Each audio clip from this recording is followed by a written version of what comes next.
Pollution problem is the tip of the spear.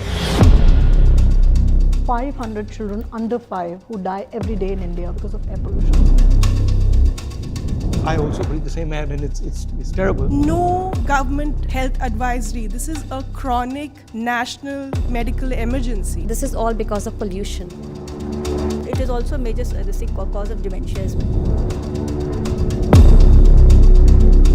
Everybody is affected by it. The poorest person who's living in Delhi and the richest person who's living in Delhi is affected.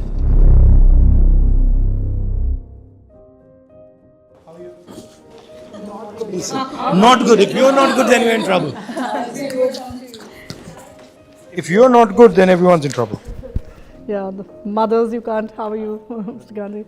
Like we see, the whole year's gone by and things are just worse and nothing will change. The problem is complete denial and of course something that, that even when the parliament sessions begins, we are somewhere sometimes protesting, doing some children's press conference or desperate moves to be heard that air pollution should be spoken there. So we are very thankful and grateful that, as leader of opposition, you have taken this up before the parliament session. I think this is going to go down in history. So far, it's never happened. So this is the situation we are in. Children, of course, are more vulnerable, as we know, because they breathe faster, their lungs are developing. And this is how the faster breathing makes them more vulnerable to all this toxicity. And there are almost close to 500 children under 5 who die every day in India because of air pollution. Yet, this has never been an emergency. Even if the emergency word is being named, it's mostly named by citizens and organizations and think tanks, isn't it? Not by the governments. The failure has been, one, of course, denial. Two is also only showing optics, which is, say, the previous government had a smog tower. Now you want to do smog guns, sprinklers. You are creating pollution and you want to clean it. That is not the answer. You have to prevent pollution at sources.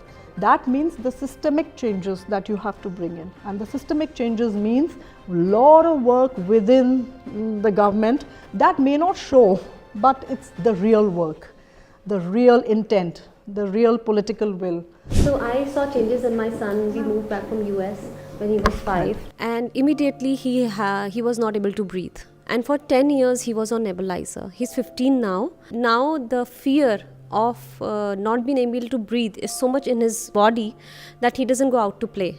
He doesn't want to run. He used to do skating. He doesn't want to do that because the moment he does that, the pollution is so much that even though his body has become a little bit stronger than it was before, he still faces breathlessness. And I personally talked to his doctor and I was like, the doctor said, ma'am, I cannot say this online, like in an interview, but this is all because of pollution. And he said that now in the past 10-15 years, most of the kids who are coming to me, I'm giving them nebulizer, I'm giving them steroids. Really, sir, this problem is, I'm telling you, it's horrible.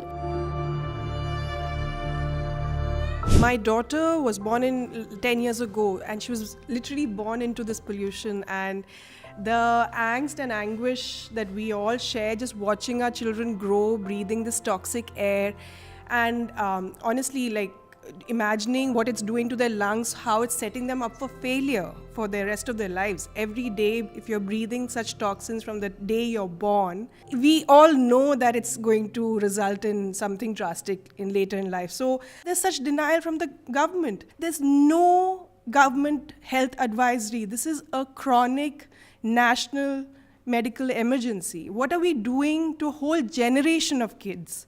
What does it set them up for? Just to be really, really sick adults who in turn will impact the economy.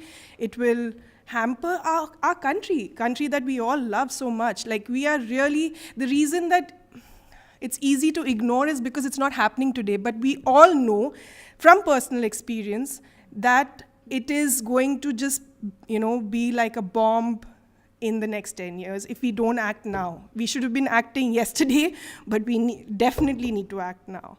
The reason there is pollution is because there are stakeholders who benefit from the pollution.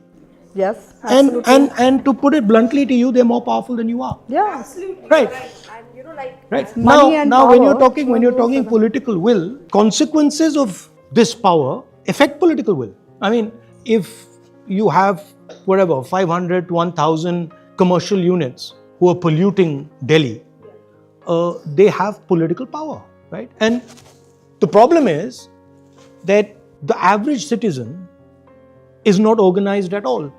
So he has no political power. You already have a choice in terms of dealing with air pollution that many people in India don't have. You can go to the doctor, Yeah. right? So there are many people who I meet who say, my kids, Yes. that's it, done. Pollution problem is the tip of the spear. I'm more than happy to help you because I think this is important. I mean, I also breathe the same air and it's terrible. And you know, my niece and nephew grew up in it. You can't escape, right? There's no way. I mean, you can be Mr. Adani. Well, Mr. Adani can probably sit in his house and do his little air purifier stuff. But you can be pretty much anybody and you're going to breathe the air eventually. So in a sense that everybody is affected by it. The poorest person who's living in Delhi and the richest person who's living in Delhi is affected by it. You know, the health cost for the poorest is much higher. Higher. Absolutely. There's a serious equity For issue. Absolutely. A rich guy can go get a lung transplant done, but for my domestic help, she is one time still using wood because she's like, gas itna mehenga, I can't cook 2 times on a clean fuel. So even a clean fuel is not available to the majority of Indians. I will also request you that in the next couple of days, if we can, introduce some questions and Yeah, could that we can consider do. asking the MPs to Yeah, there please. can be a debate on air pollution MLS which is, too. on the MPs parliament too. because we never see it happening. No, it will be the first time. It's never happened. So that is Okay, so itself a then, big so thing. there would a fair goal be that let us try and organize a debate on air pollution in Parliament? Would that be a fair goal? Yes, absolutely, absolutely. Sir, it's a fight for the lives of the children, and not just children, but every citizen Also living in this senior country. citizens. Also elderlies, because the health is getting devastated at this point of time. If you are seriously thinking about organizing people around it, Yes. then tell me how you're thinking about it. You know, how you're thinking we of just scaling had up. these protests, the last couple of protests at India Gate and one on India Gate and Jantar Mantar. But this is the biggest ever, and they were mostly mothers, And how did you teachers, get them there? doctors, because through just Through your messaging, By mobilizing. just messaging, and no organization, no name, nothing, only one mother and child poster that goes viral. This shows the emotion. There are people. Last protest that's happened and it became, very. Why would they criticize violent. this? I do But because understand. there was detentions, There was at the, detentions, of That is something regular I should be citizens raised. raising an no important one protesting point. should be detained. I'd like to add that it does not affect the lungs.